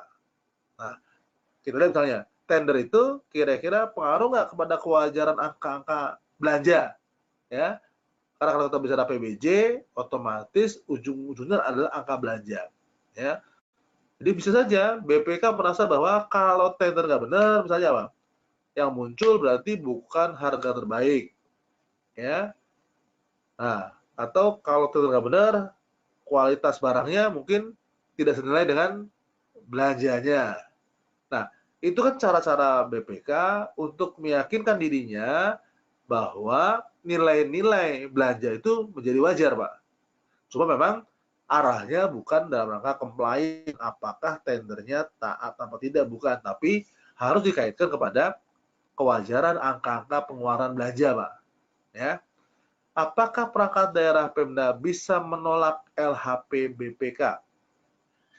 Kalau bicara bisa, ya tentunya tadi sebenarnya sebelum menolak, Pak, ya, pemeriksaan itu ujung-ujungnya adalah tadi kan ada tanggapan. Jadi harusnya kita memanfaatkan ya, memanfaatkan itu ya, sarana waktu yang diberikan waktu kita menanggapi temuan BPK. Artinya kita boleh menyatakan perbedaan-perbedaan ya, menyampaikan bukti-bukti baru, menyampaikan jangan-jangan auditor BPK-nya kurang bukti gitu kan. Kita sampaikan itu baik Pak, ya bagus sekali ya. Atau ada persepsi berbeda ya, sepanjang dapat bertanggungjawabkan sebetulnya bisa saja Pak Effendi ya, jadi nggak masalah itu. Nah, kalau nggak salah secara formal juga sampai ujungnya nggak sepakat, BPK misalnya tetap WDP, kita yakin WTP, alasannya masalah nggak material gitu kan. Kalau nggak salah Gubernur DKI pernah menolak laporan BPK, ya bisa saja Pak, ya. Cuma kalau kita bicara BPK dengan peraturan perundang-undangan yang dia punya, gitu ya, itu undang-undang BPK kan karena punya undang-undang, jadi kita juga ya, apakah jangan sampai penolakannya itu dalam rangka ya menolak hal-hal yang sebetulnya sudah menjadi kewenangannya mereka, ya. Tapi kita bisa memanfaatkan hak-hak kita sebagai yang diperiksa, Pak. Gitu. Demikian Pak Elvendri. Oke, barangkali ada lagi, silahkan Bu Mutiara. Kalau di question sih ini satu. Silakan Bapak Ibu yang ingin bertanya. Oh, ini ada yang angkat tangan nih, Pak. Saya kasih Boleh. mikrofon dulu ya, Pak. Silakan Pak Juli Wibowo di unmute. di HP atau laptopnya. Halo, Pak Juli Wibowo. Pak Juli ya? Iya, Ya, angkat tangan halo tadi. Pak Juli. Selamat malam Pak Juli. Halo Pak Juli Wibowo. Belum ada respon. Belum ada ya? Iya, ya. Iya. Pak, kalau misalnya di dalam keuangan daerah ini ada pajaknya juga kan ya, Ya. Pak ya? Nah, gimana tuh Maksudnya apa? sebenarnya pengelolaan pajak dalam keuangan daerah itu, Pak? Iya tadi Bu Apakah Diana, semua pajak harus itu kan berdua. ditarikin pajak, Pak? PPN, PPH untuk semuanya gitu. Ya makanya, tadi kalau kita bicara pajak tergantung. Jadi pajak itu ada dua, ada pajak pusat, ada pajak daerah. Ya, tadi kita bahas tuh kalau bahwa yang namanya APBD itu kan ada pendapatan, ada belanja. Nah, pendapatan itu kan diantaranya adalah pajak dan retribusi. Nah, ini sebetulnya namanya pajak daerah. Kalau ini urusannya ya urusan di sepeda, gitu kan? Artinya dalam pengelolaan daerah mengatur bahwa memang ada kewajiban untuk ketika sampai bicara piutang, pajak, lain-lain itu atur mengenai pajak daerah tadi. Nah, sementara kalau kita bicara belanja itu kan otomatis kita bicara adalah pengeluaran APBD. Nah, sebetulnya di aturan pengelolaan keuangan daerah nggak sampai mengatur pot-pot. Tapi di aturan undang-undang pajak pusat dan peraturan pajak pusat, itu ada aturan bahwa pengeluaran belanja dari APBN atau APBD itu terhutang pajak-pajak. Bendahara itu bertindak sebagai wajib pungut bagi pajak-pajak yang terkait dengan belanja negara. Nah, demikian gitu Bu Tiara. Oh, gitu ya. Cuman kalau di daerah gitu ya, seringnya itu misalnya pengadaan nih, Pak. Jangan Ya, pengadaan. Seringnya ya, itu pajak PPN, selain ya. PPN dikenakan juga PPH tanpa melihat apakah itu masuk barang, jasa atau dan lain-lain. Semuanya sama gitu. Ya, Karena enggak, kan ada katanya gunanya. keuangan atau bendahara harus memungut pajak gitu ya. Gitu ya, Pak. Iya, Ya, mohon penjelasan. bendahara harus pungut pajak, tapi sesuai dengan ketentuan. Jadi bendahara harus paham Mm-mm. bahwa ada yang namanya PPN, ada yang namanya PPH, PPH ada 22, ada 23, ada 21, itu harus paham aturannya. Tidak semua jenis belanja itu akan dipungut pajak, semua pajak ya. Jadi kira-kira begini gampangnya. Kalau di bendahara itu kan belanja negara pasti akan kira-kira 3 hal. Pertama, belanja pegawai, belanja barang, Mm-mm. dan belanja jasa. Nah, ketika belanja pegawai kepada orang pribadi, itu pasti kita akan belanja kayak bayar honor, bayar gaji gitu ya. Nah, itu di sana nanti terutang namanya pajak PPh 21. Kenapa? Jadi orang yang terima pendapatan itu kan pegawainya, pribadinya. Terima gaji, terima honor, dia dapatlah pendapatan. Nah, di aturan Undang-Undang Pajak Pusat, semua orang yang punya pendapatan mesti bayar PPh pasal 21. Nah, orang Iya. yang membayar diberi kewajiban untuk motong di awal. Kenapa? Kalau ditunggu yang bayar pegawainya, nggak ada yang bayar nanti Bu Mutiara. Maka bendahara karena Iya. dia yang beri pendapatan, dia diberi kewajiban motong PPh 21 saja, sudah cukup tuh. Nah, Mm-mm. baru kalau kita bicara belanja bajas, kan dua, Mm-mm. barang dan jasa. Nah, barang itu dan jasa pasti sebelum PPh itu terutang yang namanya PPN. PPN, ada syarat-syaratnya lah PKP, BKP dan lain-lain. Nah, Iya, iya, ketika ada betul. kwitansi barang ada PPN, maka kalau normalnya pembeli itu akan membayarkan PPN-nya kepada penjual. Normalnya begitu. Mm-mm. Tapi khusus negara nggak mau rugi juga. PPN yang dia bayar, yang kewajibannya pembeli, negara langsung dipungut ulang tanpa Mm. dibayar. Nah, tapi di samping itu, orang yang terima pembayaran bajas, tentunya dia sangat penghasilan dari pembayaran pemerintah. Nah, itu dikenakan PPh pasal 22 untuk barang PPh 23 untuk jasa. Nah, kira-kira globalnya begitu Bu Mutiara. Gitu ya Pak. Nah, itu Baik-baik bendahara Pak. paham. Betul. Iya, betul. Kerjaan bendahara tuh Pak ya. Ya, bendahara dan PPK lah, PPK SKPD. Kasubag keuangannya harus paham sebagai verifikator kan. Iya, betul. Karena kalau sudah nanti kurang mood itu otomatis berpengaruh juga kepada cash flow kita kan. Terkadang BPK temuan itu juga, wah ini kurang pungut kan gitu. Wah, repot juga. Itu Bu Tiara. Ya siap. Pertanyaan satu lagi deh. Ya. Sambil nunggu siapa tahu ada yang mau Boleh. bertanya gitu ya kan. Baik. Oh, udah ada nih, sudah ada yang nanya. Tapi nyambung yang tadi, kalau misalnya pengadaan itu kan Ya. yang ditulis kan untuk barang itu, contohnya yang simpel aja barang, itu pasti ada PPN 10%. Di aplikasi SPSE juga Ya. tulisannya adalah PPN 10%. Nah, sedangkan di keuangan tadi Terus? kan harus motong PPh juga kan? Nah, apakah PPN-nya itu bisa dijadikan berapa persen gitu untuk nambahin PPh atau langsung harga satuan plus PPN? Jadi yang pajak PPh 21 tadi di harga satuan dipotong, apakah begitu Pak? Nggak gitu, nggak boleh. Jadi gini, ya. Ya, saya masukin ke tulisan biar lebih enak.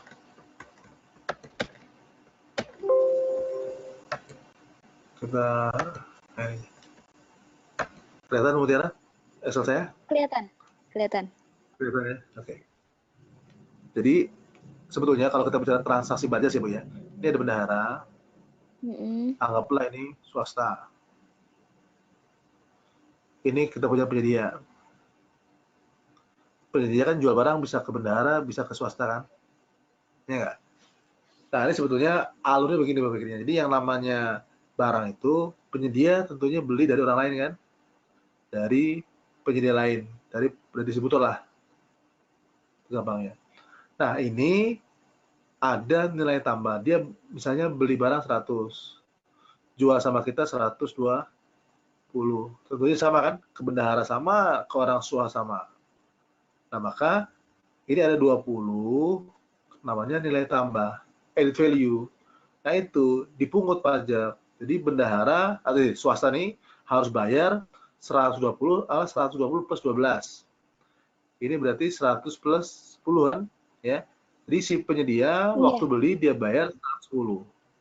100-nya untuk barangnya, 10-nya untuk pajak PPN-nya. Berarti PPN itu memang tanggungan yang beli, Bu. Demikian juga ketika penyedia jual kita 120 karena pajaknya 12. Nah, jadi si penyedia itu pernah bayar 10, pernah terima 12. Maka ke negara bayar 2. Jadi setiap bulan nanti dibayar 2 nih Bu, atas selisih nilai tambahnya. Tuh lihat. Berarti transaksi kepada swasta itu normal aja. PPN-nya bayar ke penyedia bayar ke orang lain. Menjadi pajak masukan dan keluaran. Lihat, untungnya berapa lihat ya? Untungnya ya. Penyedia itu kan beli jualnya 120 plus pajak 12. Ya Bu ya. Berarti dapat uang 132. Oke. Kemudian yang kedua, keluar uang waktu belanja adalah 100 plus 10. Itu berarti keluar uang 110. Berarti 132 dikurang 10 berapa nih? 12 ya? 12. 22 dong. Ya. Oh iya. 22. 2 kan? Nah, dikurangi lagi tadi 2 yang dibayarkan. Lihat Bu, untungnya si penyedia 10. Jadi untung itu tidak ada urusan dengan pajak. Pajak itu cuma di luar itu. Jadi ketika dia pengen 20% lah kejadiannya. Nah, sekarang bendahara yang beli. Negara yang beli. Beli barang yang sama dengan harga barang. Tentunya oleh beli 220 kan? Berarti nanti di kwitansinya bendahara adalah 120 plus 12. Sama kan dengan kwitansinya swasta. Nah, bedanya adalah bendahara yang menanggung bayar ini pajak nggak mau penyedia yang bayar. Negara punya kewajiban. Bendahara, you kan 12 tuh punya PPN nih. ambil PPN-nya, jangan bayarkan ke penyedia. Nah, itu bedanya, Bu. Jadi ketika transaksinya ada unsur PPN-nya, bendahara diwajibkan untuk memungut. Karena bukan swasta, kan uang-uang kita kan. Nah, coba lihat nih. Masuknya adalah 120 plus 12 enggak kan ya? Agak beda ya. 12. Keluarnya berapa? Keluarnya 100 plus 10 kan? 18. Betul nggak? Berarti 120 dikurang 110 berapa nih? 10. 10. 10 ya? Ya. Ada kesan bahwa awalnya kan 20 tadi ya. Ya kan? 22 20 kan, Bu ya. Jual ke swasta dia untung 20 kan? Jual ke negara untung 10. Karena 10 yang 12 diambil betul ya? Nah, dia komplain, akhirnya minta tambahin. Sebetulnya enggak juga, lihat nih. Sebetulnya sama aja. Ketika kita ambil 12, ini ada pengaruh untungnya dia. Kan dia pernah bayar 10 kepada yang distributornya. 10 ini uangnya dia, Bu. Ini bisa balik nih. Ditambah 10 setoran pajak, sebetulnya untungnya sama. Mau dipotong apa tidak, penyedia itu nggak ada pengaruhnya. Nggak ada pengaruhnya. Sama-sama untungnya 20. Nah, maka konsep pungut potong pungut itu kayak tadi itu. Jadi sebetulnya nggak perlu tambah-tambahin. Nah, kalau kita bicara PPh lihat, PPh ya. PPh itu beda konsepnya. PPh adalah si penyedia ini waktu dapat uang dari kita 120 itu tentunya dia punya pendapatan berapa? 120. Dia punya penghasilan yang pada akhir tahun dia akan bayarkan pajaknya sesuai dengan keuntungannya dia. Nah, karena ini transaksi sama negara, kita nggak merugi juga kan? Penyedia, lu kan dapat uang dari negara nih. Nanti penghasilan lu dipotong ya. Nah, gitu. Jadi dipotonglah PPh 22 atau 23. Nah, maka nggak lazim kalau ini masuk kepada nilai harga beli. Karena ini memang tanggungannya mereka. Dan PPh ini, Bu, menjadi pengurang pajaknya penyedia. Jadi kalau tadi pertanyaan adalah mau ditambahkan kepada unsur PPN, ya nggak lazim. Karena itu bukan tanggungan kita. Padahal yang namanya kwitansi harga beli, itu harga tanggungannya pembeli. Nah gitu. Jadi memang betul, di SPSE nggak boleh ada PPh itu. Karena PPh itu sebetulnya adalah pajaknya si penjual, gitu kan, yang nanti dibayarkan oleh mereka akhir tahun, tapi kita minta dulu, dan ini bisa ini menjadi uang muka pajaknya mereka, Bu Mutia. Jadi nggak bisa juga kita tambahkan. Jadi kalau saya berpikir bahwa pajak itu kesannya dalam menjadi beban kita, itu berarti dia dapat untung 2 kali itu, Bu. Jadi untungnya itu di samping harga barang ditambah tambahan pajak, padahal memang kewajibannya dia. Nah, gitu dia. Paham ya? Baik. Clear. Paham. Ya. Pertanyaan selanjutnya ya, Pak ya, dari Ibu Nur Lianita Iswanti. Ya, Bu. Minta dijelaskan tentang mekanisme turunnya dana BTT atau bencana tidak terduga. Bencana tidak terduga, wah ini bencana mah kebanyakan nggak terduga ya. baik Bu Iya, Nurli, kalau ya. terduga direncanakan dong. Iya, jadi bagus sekali. Jadi memang ada pos-pos di mana waktu dianggarkan, kalau kita bahas di APBD di awal ya, kita akan coba review ulang ya. Jadi salah satu konsep penganggaran di APBD di Permendagri 13 itu membahas mengenai belanja tidak terduga kan, salah satu aspek pembiayaannya ya. Di materi pertama kalau salah. Ya. Nah,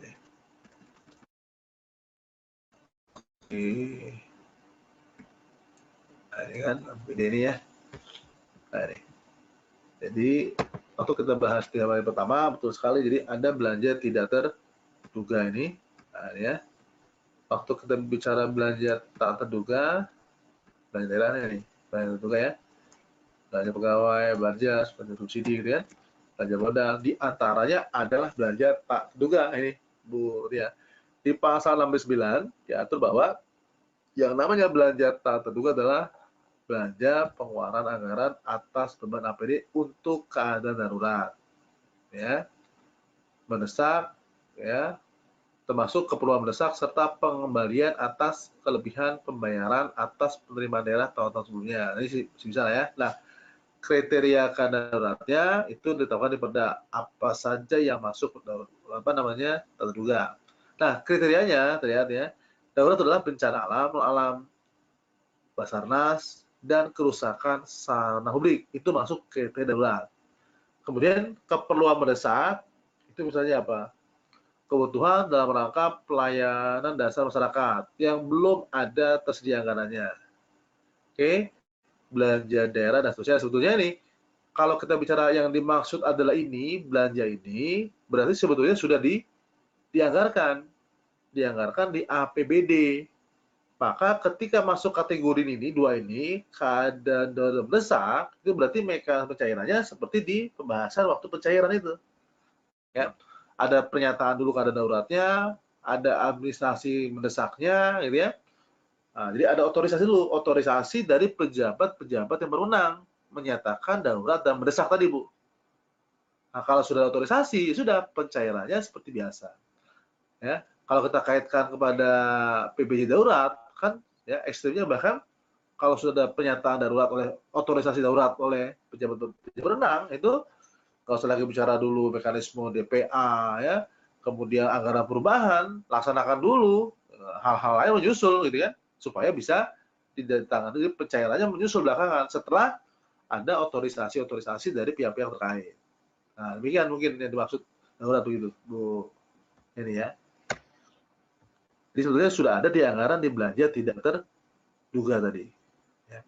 Nah, gimana kalau ternyata belum dianggarkan? Ya, kalau memang ternyata apa namanya jumlah kebutuhannya melebihi ya perkiraan dari belanja terduga, itu bisa saja tadi ya, itu masuk kepada sumber-sumber lain, termasuk kita bisa minta ke pusat lah ya untuk mendanai keadaan darurat yang ada di daerah kita. Itu mekanismenya masuk kepada mekanisme APBN tuh, permintaan pusat, nanti masuk sebagai tambahan belanja tak terduga yang ada di Pemda. Gitu. Oke, mungkin begitu ya.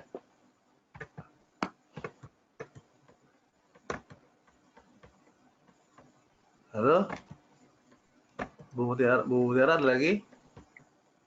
Tes.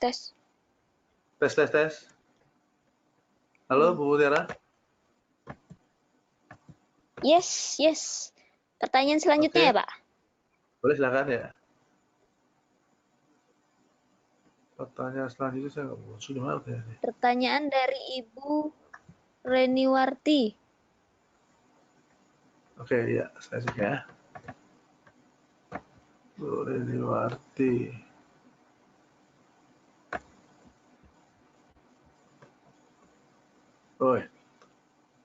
Oke, untuk kegiatan konsultan ya.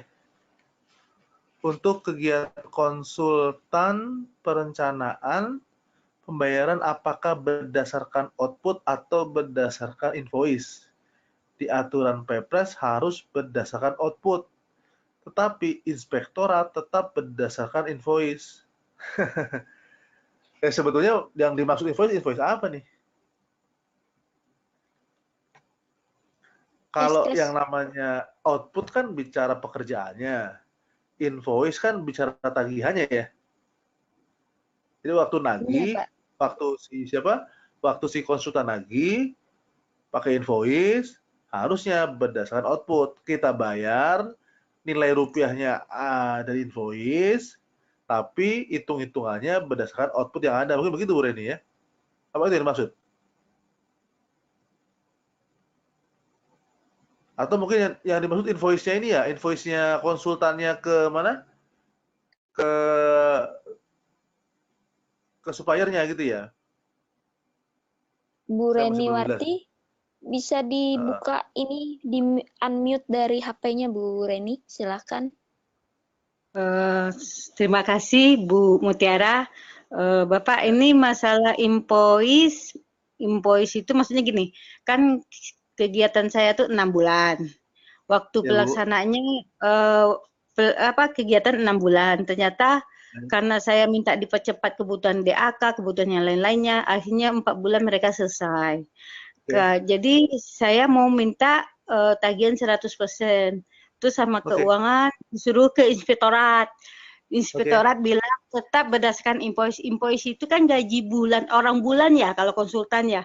Padahal harusnya mereka melihat ke produk, bukan ke orang bulan, kapan mereka kerjakan, yang penting hasilnya ada gitu. Terus gimana seharusnya gitu. Sementara pekerjaan saya itu udah selesai, tapi dia berakhir di akhir November, baru ya, paham saya. Itu di akhir November. Itu Pak. Terima kasih. Ya, sebetulnya gini aja, disiasati aja Bu.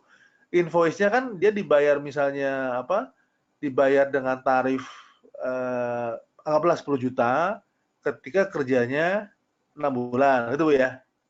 Iya. Nah, berarti kalau misalnya kerja 4 bulan, ya tinggal invoice-nya dinaikin aja. Kan di situ misalnya orang bulan tuh misalnya tenaga ahli dibayar 6 bulan, misalnya 6 bulan dapatlah hasilnya berapa. Karena saya minta dipercepat, mungkin mereka dengan lembur, dengan apa gitu. Ya berarti kita tambahin invoice lemburnya Bu. Oh gitu Pak ya?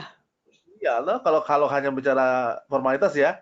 Jadi supaya untuk juga jadi tambahin invoice lemburnya tenaga ahli tadi. Kan waktu itu gaji normal kerjanya 8 jam gitu kan. Nah, ini kerjanya harus 16 jam ya. Jadi tambahin invoice lemburnya sama dengan total 6 bulan.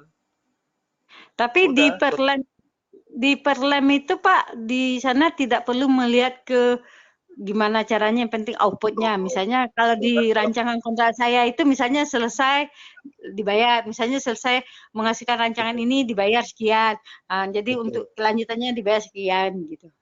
Betul Bu. Jadi memang kalau kita bicara kontraknya lamsam, lamsam juga ya jangan lihat berdasarkan waktu penugasan, itu lamsam itu ya outputnya jadi dibayar. Itu udah betul Bu Reni.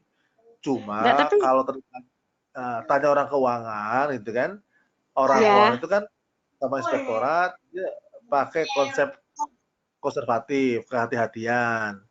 Jangan sampai gitu loh terkesan bahwa ini hitungan kontrak kita ini kemahalan. Jadi yang masalah itu bukan masalah outputnya, ternyata bisa dikerjakan dengan waktu 4 bulan tanpa lembur. Berarti pertanyaannya kontraknya kemahalan nih gitu loh Bu.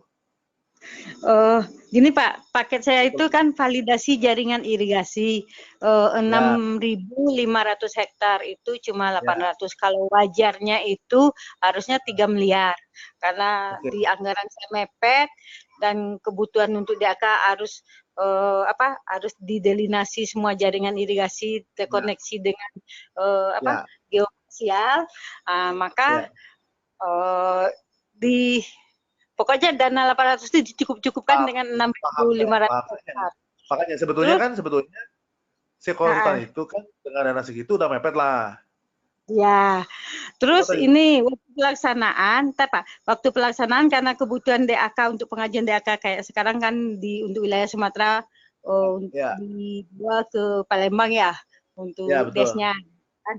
Jadi cepat orang tuh minta ini nih, mungkin dia menambah tenaga dengan apa, pokoknya terserah lah gitu, yang penting saya produknya ada gitu. Tapi giliran mau pencairan, waduh harus nunggu bulan November baru bisa 100%, padahal produknya udah saya terima gitu loh Pak.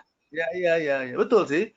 Seperti secara kontraktual betul Bu Reni nggak salah. Jadi memang harusnya orang keuangan jangan tanya itu rinciannya, invoice-nya, bahkan invoice-nya pun nggak usah diminta, harusnya toh ketika sudah ada output, laporan pekerjaan output, itu lampiran pembayaran dibayar, harusnya cukup Bu Reni. Cuma tadi kan.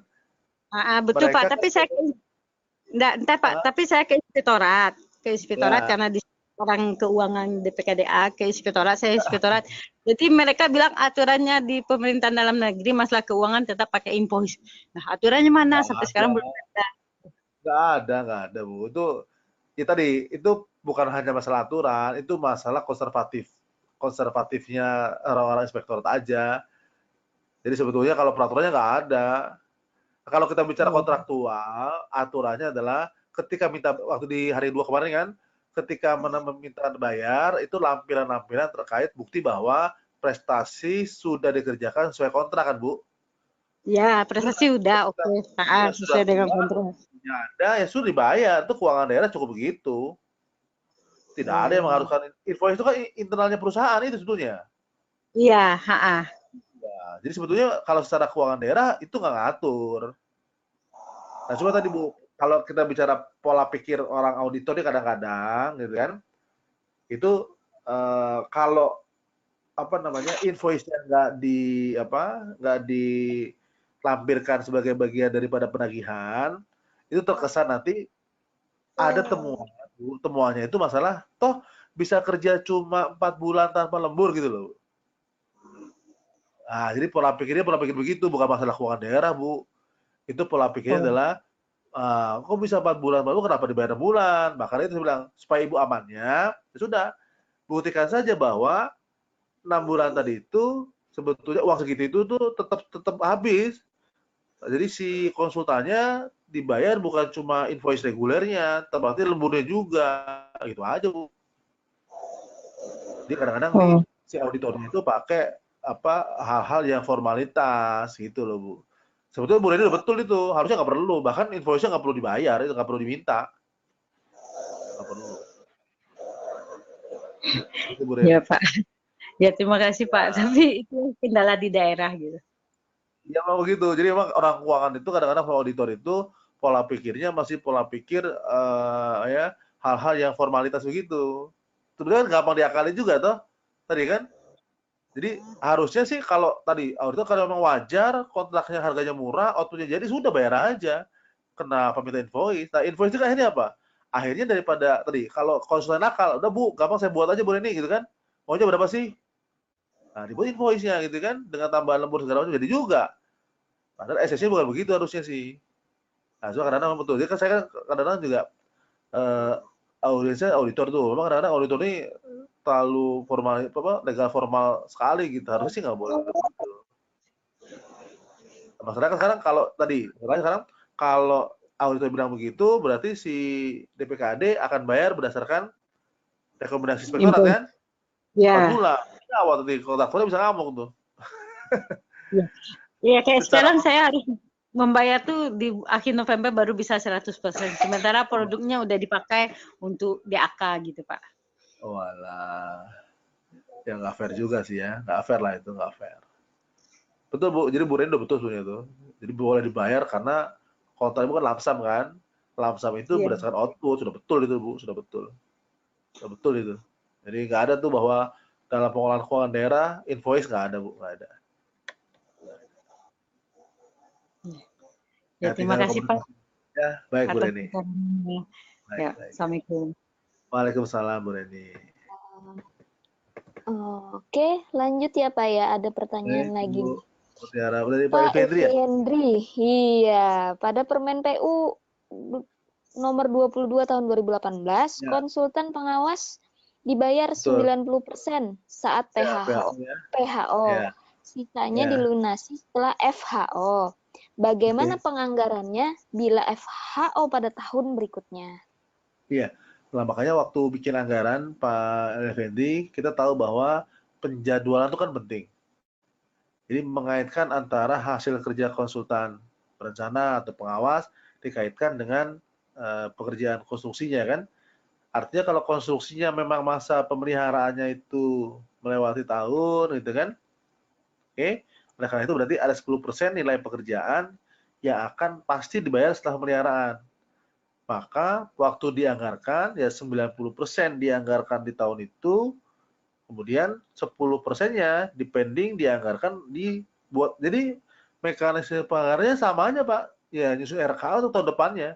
Nah masalahnya sekarang ini, kalau itu nggak diperkirakan, 100%-nya dianggarkan di tahun ini, pada China 90 itu jadi silpa. Nah silpa itu waktu di bulan Desember, ya susah, nggak bisa langsung pakai untuk bayar kan Pak. Nah, jadi bagusnya memang waktu nyusun anggaran sudah dikaitkan dengan rencana pembayaran. Nah, ini berarti 90 dibayar pada saat sekarang, 10 masuk RKA tahun depan. Nah, jadi nggak ada perbedaan sebetulnya Pak, cara penganggarannya sama saja. Nah, gitu mungkin Pak Henry. Oke. Pak Ilvi Henry, apakah mau berdiskusi langsung dengan Pak Ika?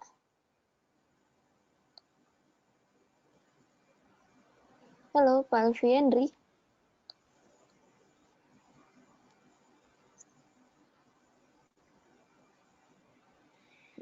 Sepertinya tidak ada tanggapan nih, Pak. Ya. Udah habis ini, Pak, sebenarnya pertanyaannya. Baik. Sudah jam berapa sekarang Bu Mutiara di Manado, di Kalimantan? Jam 10 ya? 21.56. Iya. Belum ngantuk kan? Oh, enggak dong. Semangat karena Pak Ika yang narsum malam ini, jadi semangat belajar. Di mana Bu Mutiara ya? Pernah ketemu ya kita ya? Kenapa, Pak? Pernah ketemu kita? Belum pernah ya?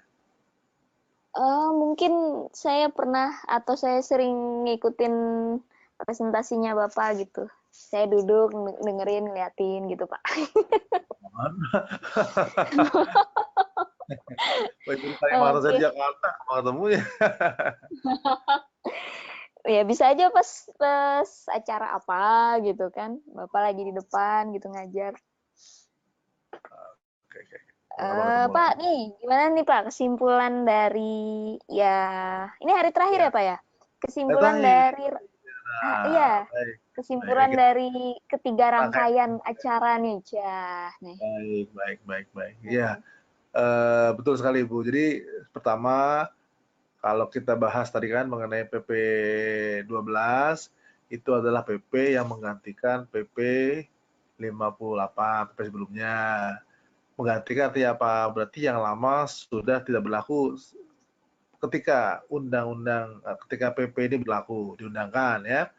Tapi peraturan-peraturan pelaksanaannya kayak Permendagri 16 dan lain-lain itu masih berlaku sepanjang tidak bertentangan. Jadi mestinya teman-teman di daerah identifikasikan lagi kira-kira mana peraturan-peraturan di daerah yang sudah tidak sesuai dengan Permendagri PP 12. Maka mulai dirubah itu, diancang-ancang dirubah, minimal sebelum ada Permendagri detailnya gitu ya. Nah, kita buatlah perubahan-perubahan sementara. Ya, perubahan sementara yang tentatif mungkin. Jadi jangan pula kita buat dulu rubah peraturan pengolahan keuangan daerah yang ada di Pemda masing-masing, ubah total karena toh belum ada aturan pelaksanaannya kan. Kalau saran saya berarti rubah saja parsial-parsial untuk mengakomodasi perubahan-perubahan yang sudah dibahas dari hari pertama sampai hari ketiga. Kemudian yang kedua, menurut saya tadi, betul seperti pertanyaan Bu Reni tadi ya, Bu Nur, bahwa seringkali pengolahan keuangan itu dilaksanakan oleh teman-teman itu bukan berdasarkan pada konsep yang sesungguhnya, tapi pada konsep-konsep menurut kebiasaan, gitu kan, menurut persepsi auditor. Padahal sebetulnya auditor atau orang keuangan itu kan bukan pemberi fatwa masalah aturan, itu. Jadi memang harusnya teman-teman di keuangan, teman-teman auditor juga membaca betul Permendagri 12, memahami betul supaya selaras dengan ruh daripada pengolahan keuangan itu sendiri. Tentunya biasanya kenapa peraturan berubah itu tentunya dalam rangka sebetulnya diantaranya adalah penyederhanaan aturan ya, mengakomodasi perkembangan teknologi. Jadi tadi ada salah satu pasal bab mengenai ya kan e-government, integrasi dari mulai perencanaan sampai pertanggungjawaban. Nanti mungkin ketika itu terjadi 2-3 tahun lagi itu kalau perlu semuanya bukti paperless gitu kan. Nah, jadi jangan lagi bicara SPJ itu harus detail, rinci, banyak, panjang, lebar, tebal ya untuk bayar sedikit saja. Itu kan sebetulnya hal-hal yang sudah bisa mulai di-upgrade lah. Jadi sebetulnya salah satu nuansa perubahan itu adalah bagaimana mengakomodasi perkembangan-perkembangan itu juga. Jadi intinya pengolahan keuangan ini memang menjadi muara lah ya daripada berbagai macam pelaksanaan.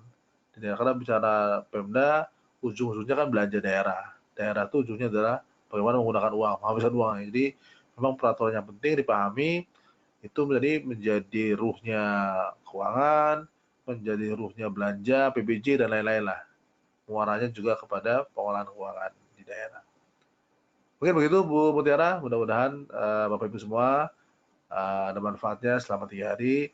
Silahkan seperti disampaikan Bu Mutiara pada hari pertama, kalau ada diskusi lebih lanjut, saya dengan senang hati, selagi saya mampu, saya akan coba bantu. Ya, jadi minimal versi auditor seperti apa. Kebetulan kami di PKP adalah sehari-harinya bertugas sebagai pembina teman-teman auditor. Kita juga punya kepentingan jangan sampai fatwa-fatwa dari auditor malah bikin sesat dan lain-lain lah gitu ya. Mudah-mudahan sih saling mendukung supaya pengelolaan keuangannya bukan hanya bicara ketaatan pada aturan, tapi value for money ya, akuntabel dan lain-lain juga lebih akomodir lah. Mungkin demikian Bu Mutiara, sukses semua untuk teman-teman semua. Mudah-mudahan bisa aman-aman tanpa ada masalah. Oke, maaf lahir batin. Assalamualaikum warahmatullahi wabarakatuh. Waalaikumsalam warahmatullahi wabarakatuh. Wah ya, terima kasih kepada Pak Ika Gunawan. Nah, selamat beristirahat Pak malam hari ini. Sama-sama. Udah sharing dari jam berapa tadi ya? Jam 20 ya. Kalau di sini jam 20, kalau di WIB jam 19, ya kan? Ya, udah sharing, berbagi pengalaman dan juga ilmu. Judulnya hari ini tentang Permen PP, oh ya, akuntansi, jawaban, akuntansi dan pelaporan keuangan daerah ya, dan pertanggungjawabannya juga sesuai apa nih? Sesuai PP 12 tahun 2019. Mudah-mudahan teman-teman di daerah dan juga yang di pusat juga bisa mengaplikasikan ini ya, karena ini memang masih baru banget ya Pak ya. Jadi masih sosialisasinya pun masih nggak banyak gitu. Mudah-mudahan bermanfaat webinar pada malam hari ini. Terima kasih kepada Pak Andi Zabur Rahman sebagai Dirut LPKN yang sudah memfasilitasi nih webinar-webinar seperti ini. Mudah-mudahan selalu bisa sharing ya untuk seluruh Indonesia, karena sebenarnya webinar seperti ini memudahkan gitu bagi yang jauh ataupun yang kesulitan untuk perjalanan dinas gitu ya kan. Mudah-mudahan kita bisa tetap silaturahmi. Nah, nomor telepon Pak Ika Gunawan sudah di-save kan ya kemarin. Apa perlu di-share lagi nih Pak Ika? Boleh sih, nggak masalah. Oh boleh, iya tinggal udah kemarin nih. Iya padahal udah ya Pak ya. Terus jangan lupa nih, jangan lupa, saya selalu menyarankan nih, jangan lupa subscribe. Wah, gratis kok subscribe-nya YouTube-nya LPKN itu, selain dapat ilmu ya kan, nggak bayar, dapat ilmu gitu kan. Oke, demikian webinar kita pada hari ini. Mohon maaf jika ada salah hilap dari kami selaku panitia maupun dari narasumber. Mudah-mudahan seterusnya kita akan bertemu lagi pada acara-acara yang bermanfaat. Demikian webinar pada hari ini. Mudah-mudahan bermanfaat. Saya tutup dengan ucapan subhanakallahumma wa bihamdih asyhadu an la ilaha illa anta astaghfiruka wa atubu ilaik. Wassalamualaikum warahmatullahi wabarakatuh. Selamat malam Indonesia.